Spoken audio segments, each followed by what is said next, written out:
Olá, hoje é terça-feira, dia 17 de setembro de 2019 e nós estamos começando o estudo da lição número 3 do quarto trimestre desse ano. O título da lição é O Chamado de Deus. Essa história fascinante, emocionante, da reconstrução da cidade de Jerusalém, antes disso do templo e do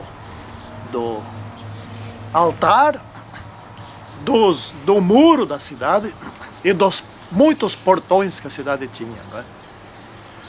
O muro em grande parte estava erguido, mas haviam brechas, várias brechas, né?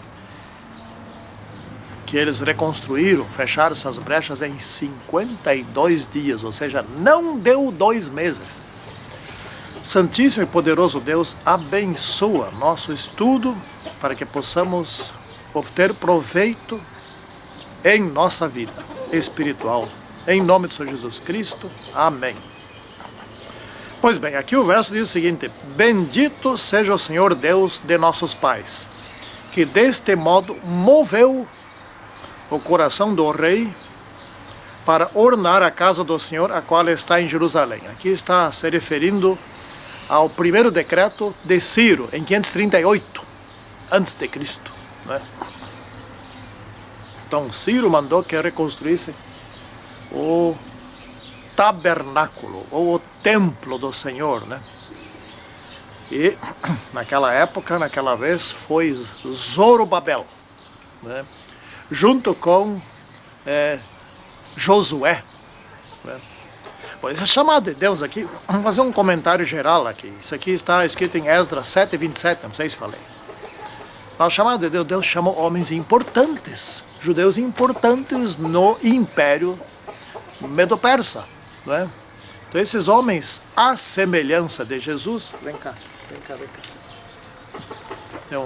Temos galinhas agora aqui em casa e tem uma galinhazinha de jardim que eu queria mostrar para vocês, mas ela não quis deixar pegar. Ela é muito mansa. É uma galinha bem pequena que põe ovos, quase do tamanho dos ovos normais. E é muito dócil. Essas galinhas aqui, nem perguntem se vão para a panela, mas nem pensar. São nossos bichinhos de estimação. Você sacrificaria um bichinho de estimação, é? Nós não. Bom, esses líderes, eu estava dizendo, eles ocupavam altos postos. Todos eles que foram chamados: Zorobabel, Josué, depois mais tarde, um bom tempo depois, Esdras, 3 anos depois, Neemias. Todos eles eram importantes, ganhavam bem, tinham segurança, tinham prestígio, né? Então, à semelhança de Jesus Cristo, que largou o trono do universo, esses largaram seus altos postos, seus altos salários, seu prestígio, né? Sua importância, sua segurança, para ir lá em Jerusalém fazer um trabalho pior do que começar do zero. Eles tinham que começar do negativo, ou seja, estava tudo destruído, tinham que reorganizar aquilo que estava destruído para então começar a reconstruir. Essa gente merece o nosso respeito, né? Então, assim como Jesus foi mais ainda, ele não era alto funcionário do império aqui na Terra. Jesus era o rei do universo, continua sendo rei do universo, se tornou um ser humano aqui. Pensa. Você não merece respeito, esse Jesus Cristo, né? Esses aqui também não merecem respeito, né? O que eles tinham que fazer? Esses homens todos. Bom, o trabalho era tão grande, por um lado. Por outro lado, havia tanta oposição que foram necessários 3 decretos, né? Houve o decreto de Ciro em 538, né? Depois o decreto de Dario, que foi em 509, que na verdade foi uma revalidação do decreto de Ciro, porque tinham interrompido as obras, né? Então Dario, não, o decreto foi feito, continuem construindo, né? Mas ninguém voltou com o decreto de Dario para Jerusalém. Depois o terceiro decreto, não, concluam, que foi o decreto de Artaxerxes I, né? Que foi em 457, que nós vamos ver essas datas depois mais adiante um pouquinho, 457, em que voltou Esdras, né? E 3 anos depois, não mais por decreto, mas sim por cartas, voltou Neemias, né? Então, Zorobabel trouxe gente, quase 50.000 pessoas para lá. Depois Esdras trouxe 1.000 e poucas pessoas. Neemias trouxe também um grupo de pessoas, né? Enfim, levou um tempo. A partir de 457 levou ainda 49 anos para eles concluir. Eles ergueram, fecharam as brechas do muro e colocaram os portões. Aliás, fecharam as brechas do muro em 52 dias. Menos de 2 meses, como eu já falei, né? Bom, esses homens que foram chamados aqui se haviam mantido fiéis a Deus. Eles não foram tirados, eles não foram para o exílio, eles nasceram no exílio, né? Tanto Esdras, quanto Neemias, quanto Josué, Zorobabel, todos eles nasceram no exílio, né? Já se tinham passado os 70 anos de Babilônia, já tinham passado mais um monte de outro tempo, né? O primeiro decreto foi no final dos 70 anos, né? Então, o chamado de Esdras e Neemias. Vamos ver aqui. Hoje, gente, hoje na igreja está faltando Esdras, está faltando Neemias. Gente de princípio, gente que seja pelo certo. Não gente que seja assim, não, tá bom aqui, mas tá bem ali também. Não pode ser assim, mas também pode ser assado. Gente que é indiferente aos princípios, aos escritos da nossa profetisa. Que, aliás, o nome de profetisa já nem tem mais, né? Aquela escritora americana, né?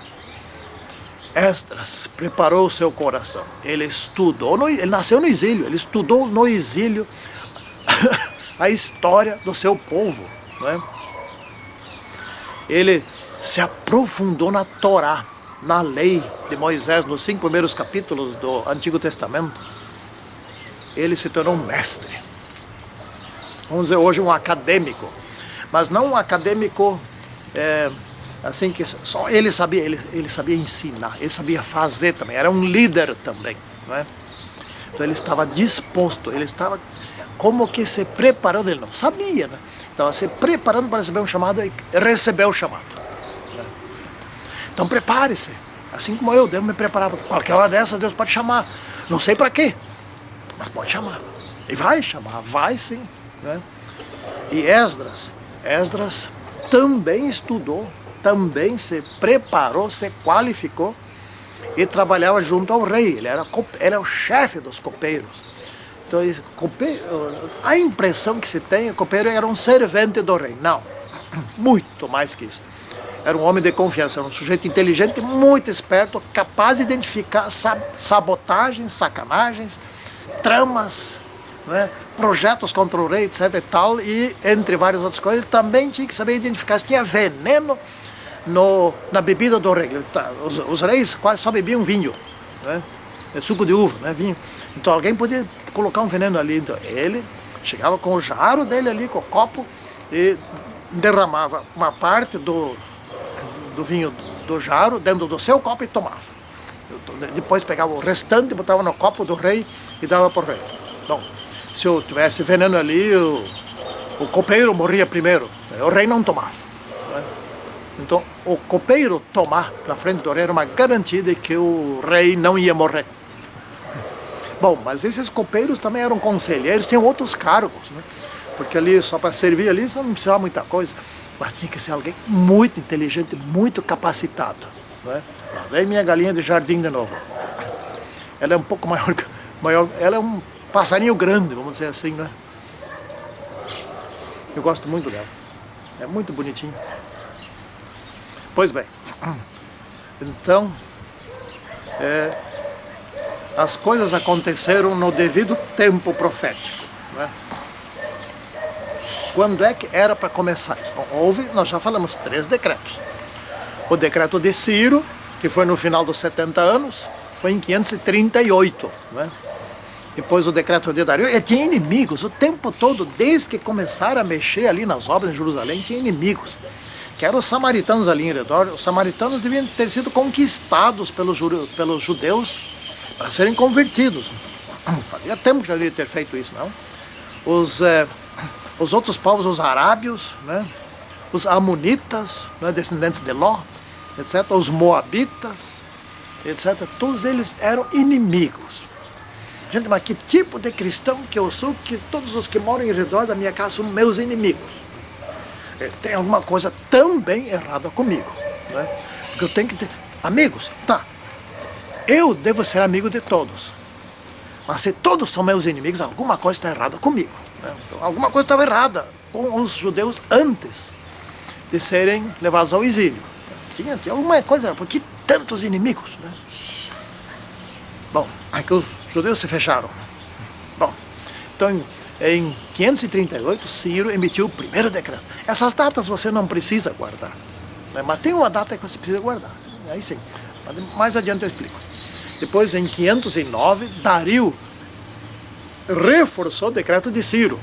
Que havia tanta sabotagem, encher a cabeça lá dos reis que foram antes de Dario, né, que acabaram interrompendo a obra. Aí Dario consultou, viu, disse, não, mas tem um decreto assim, então vão construir, podem construir. Dario era muito favorável aos judeus, era favorável aos outros povos também. Mas é que Dario, assim como Ciro e como Artaxerxes I, ele pensava da seguinte forma, eles eram homens estudados, eles não eram reis assim analfabetos, não, nem tem como, eram estudados, eles sabiam que Jerusalém foi uma cidade poderosa. Eles conheciam a história dos judeus, sabiam que o Deus dos judeus era extremamente poderoso.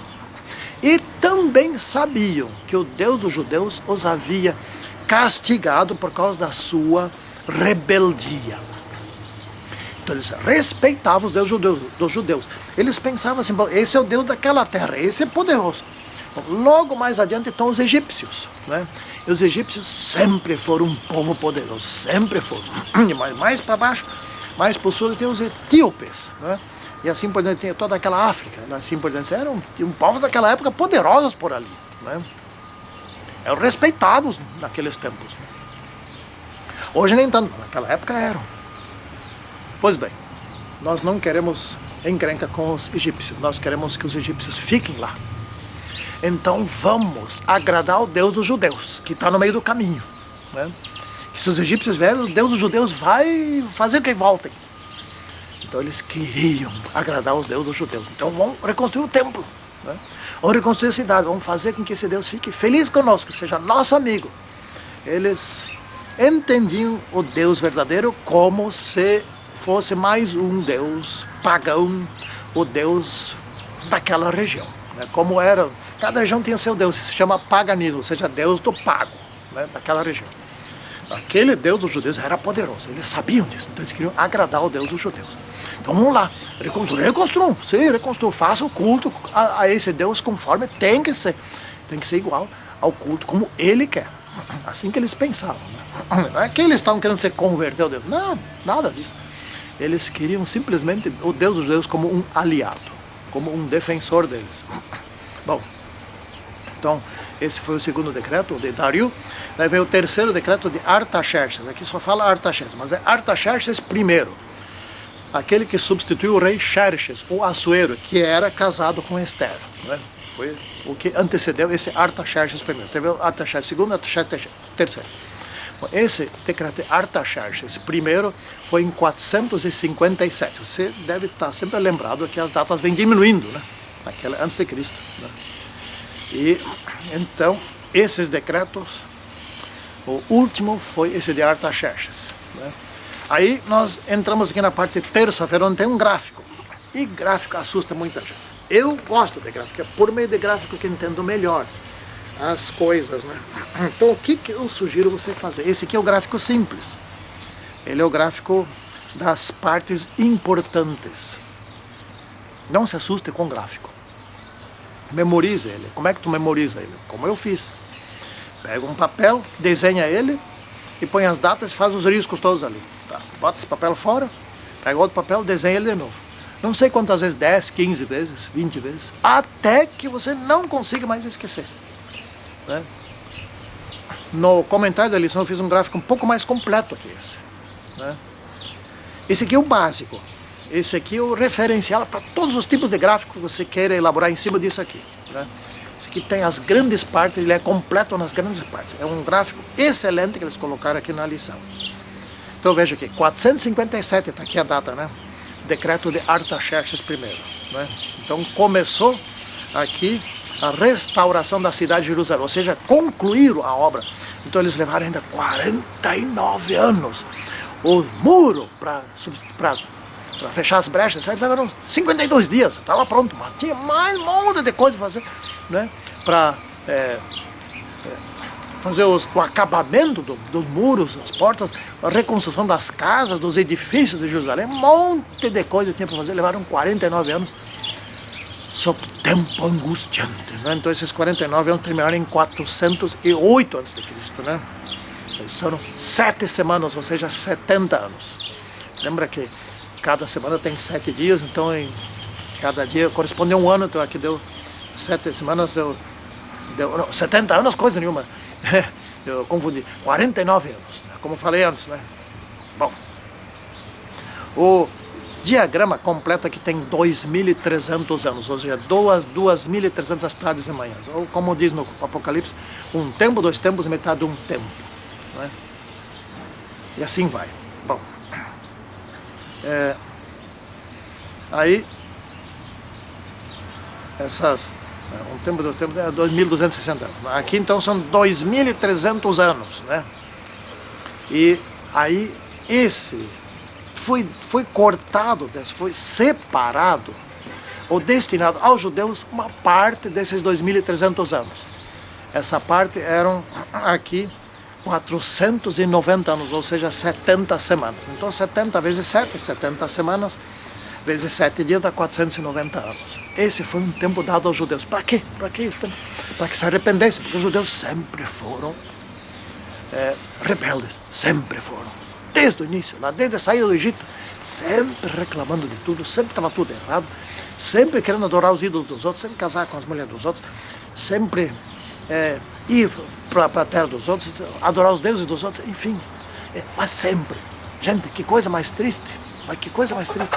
Como é que pode, né? Bom, então, eles tiveram aqui esses 49 anos de conclusão da reconstrução de Jerusalém, que já tinha começado antes, em 457, mais 62 semanas até que chegasse no batismo de Jesus, ou seja, no ungido, que foi no ano 27. Né? No meio daquela semana, da última semana dos 70, Jesus foi crucificado. E no final da semana, que foi no ano 34, Estevão foi apedrejado. O que é essa última semana?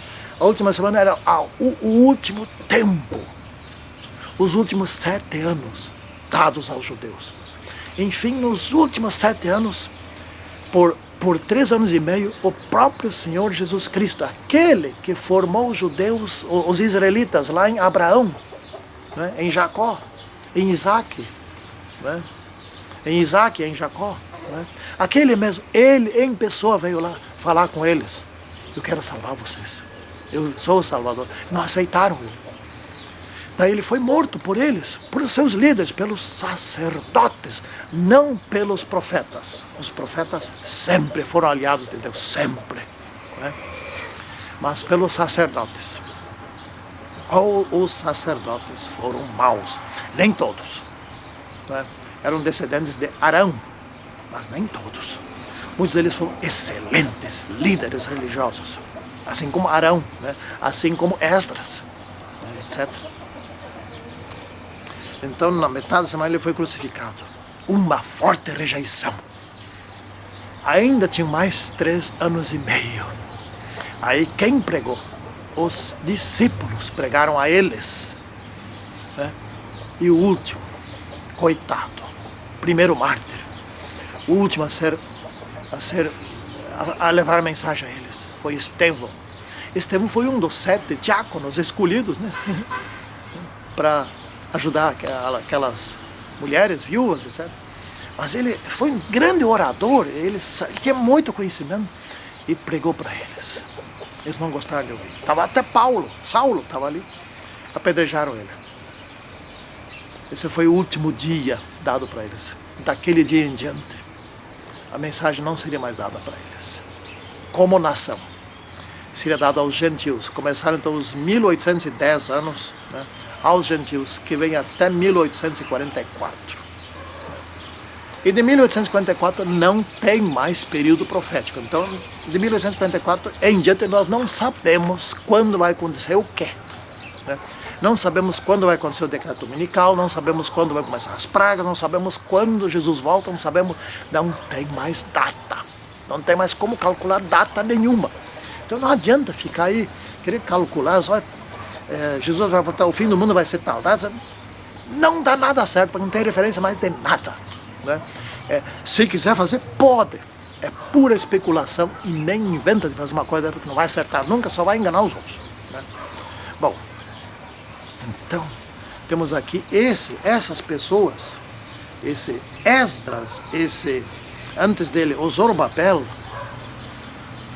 o Josué, que foi com Zorobabel, o Esdras, Neemias e mais alguns outros, e uns sacerdotes, etc., uns levitas, etc. Essas pessoas foram eleitas por Deus para uma grande obra, fazer um trabalho, né? Zorobabel para reconstruir o templo, o altar e o templo, né? Ele e Josué. Esdras para reconstruir o culto. Neemias para reconstruir os muros, o muro e os portões, né? E para governar, porque ele foi governador também. E eles também reconstruíram a sociedade judaica que estava em frangalhos. Não tinha nem lei, não tinha mais hábito, não tinha mais costume, não tinha regra, não tinha nada. Não tinha nem governo, nada. Tinha que recomeçar isso tudo do zero. Né? Deus chamou essas pessoas, Deus elegeu essas pessoas. Mas na verdade Deus já elegeu todas as pessoas do mundo para serem salvas. E algumas ele escolhe para fazer isso, para fazer aquilo, fazer aquele outro, etc. Tal. Escolhe para missionário, escolhe para dar estudo bíblico. Enfim, ele chama as pessoas, precisa fazer isso, eu chamo você. Né? E geralmente ele chama pessoas aptas a fazer o trabalho que ele precisa que seja feito. Né? Por exemplo, Neemias, ele era um líder, uma pessoa acostumada à liderança, ele sabia como liderar, ele trabalhava junto ao rei. Né, etc. Tal. Esdras também, Zorobabel também, essas pessoas eram capacitadas. Deus não precisava capacitar, só precisava ajudar. Mas às vezes Deus escolhe alguém que não tem capacidade nenhuma para fazer aquilo que ele escolhe. Por exemplo, os discípulos. Ele escolheu pescadores. De onde pescador vai ser um grande líder, né? De onde pescador vai falar em línguas diferentes? E quando precisaram falar para os estrangeiros, eles de um momento para outro veio o Espírito Santo e deu a capacitação para eles de um segundo para outro segundo. Né? Então Deus pode escolher quem quiser. A pessoa pode ser analfabeta, pode ser doutor ou pós-doutorado. Deus escolhe quem está afim. Né? E se essa pessoa está afim, mas não tem condições, Deus dá as condições. É assim que funciona. Agora, todos nós fomos eleitos para sermos salvos. Mas como assim, então, que nem todos seremos salvos? Bom, da parte de Deus está garantida a salvação. Porque Jesus morreu por todos. É isso aí, fomos eleitos. Todos nós, todos os seres humanos. Mas nem todos querem. Temos o livre-arbítrio. Podemos aceitar ou não aceitar, né? Bom, então concluindo aqui, nossa responsabilidade, né? Como nós temos o livre-arbítrio, nós podemos dizer a Deus, olha, eu quero fazer as coisas aqui, que eu me acostumei aqui no mundo, etc. Eu prefiro isso. Eu não quero... O céu vai ser muito monótono. Eu acho que vai ser muito monótono. Não me interessa. Eu não digo assim. Simplesmente eu ajo assim. Né? Por exemplo, que eu gosto de assistir filme de terror, filme pornográfico, etc. Eu gosto e eu vou assistir. Eu estou na igreja, sou ancião e não sei o que mais lá, mas eu vou assistir igual. Né? Sim, estou dando mau testemunho, principalmente para os jovens, etc. Né? Eu gosto de assistir Big Brother, né? A Fazenda, então eu gosto. E eu não vou deixar. O que eu estou dizendo? Deus, fica tu na tua que eu fico na minha. É assim. Na verdade, eu não ouso pensar assim, mas eu ajo assim. Né? Então, essa é a nossa responsabilidade. Eu vou aderir, eu vou querer ser salvo ou não vou querer. Né? Por exemplo, Moisés. Moisés, ele queria, mas não se achava capacitado. Esses são bons. Né? Ele queria que o povo fosse libertado, etc. Mas eu não manda outro. Eu não tenho capacidade. Eu te capacito. Eu teu irmão, eu te ajuda. Eu vou fazer com que dê certo. Jonas, não, tá louco? Eu não vou para a cidade de Nínive. Esses caras são lá, são da pior espécie. Eles matam esfolando vivos. Eles cravam estaca na boca, ou cravam, sim, eles são cruéis. Eles matam de modo. Eu não vou lá, não. Aí acabou indo, né? Judas, coitado do Judas, né? Judas que viu Jesus por 3 anos e meio, ouviu, aprendeu, etc e tal. Não, vamos fazer do meu jeito. Eu vou ainda ganhar um dinheiro, eu vou faturar. Né? Judas pensou como? Leia lá, Vida de Jesus, eu acho. Não, Desejar todas as nações, ali. Judas pensou assim, esse Jesus está muito lento, ele tem grande capacidade, faz milagres, etc. Tal, pode ser o imperador aqui, que eles queriam o imperador, né? Da Judéia em lugar do Império Romano. Mas ele está lento, eu vou dar um empurrãozinho nele. Ou seja, vou fazer com que eles prendam ele não vai se deixar prender, porque ele nunca se deixava prender. Né? Tentaram várias vezes, ele sempre escapava. Ele não vai se deixar, ainda vou faturar 30 moedas de prata, vou comprar um campo para mim, e ainda vou ficar sendo elogiado como o grande homem por trás dos bastidores, aquele que desencadeou o libertamento de Israel. Que engano terrível, foi se enforcou. Escolha dele. Jesus até disse para ele, Judas, o que tem que fazer? Vai, faz depressa. O que ele tinha que fazer? 2 coisas. Uma, trair Jesus, outra, se enforcar. Então faz ligeiro. Quer se enforcar? Vai, não perca tempo. Bom, assim é conosco. Esses homens aqui, Zorobabel, né, Josué, Esdras, Neemias, eles estavam prontos. Eles podiam ter ficado na boa vida que eles tinham lá, na Medo-Pérsia, né? Estavam seguros, garantidos, etc. Foram lá para Jerusalém, tudo em ruínas, destroçado, uma pobreza, miséria, cheio de problemas, foram lá enfrentar problemas. Como Jesus. Estava bem no céu. O que ele queria mais? Podia ficar lá. Veio aqui na terra, só enfrentar problemas. Só oposição, até que morreu. Mas se saiu glorificado. Assim como Zorobabel, assim como Josué, como Esdras e como Neemias. Nós temos esses bons exemplos para a nossa vida também. Santíssimo e poderoso Deus, ajude-nos que sejamos servos fiéis teus, porque nesses últimos dias não serão chamados 2 ou 3 profetas. Todos os servos de Deus que forem fiéis a ti serão profetas, não para predizer o futuro, mas para anunciar a brevíssima volta do Senhor Jesus Cristo e a necessidade de obedecer-lhe. Nós te pedimos que sejamos dentre esses, que se chama trigo. Em nome do Senhor Jesus Cristo. Amém.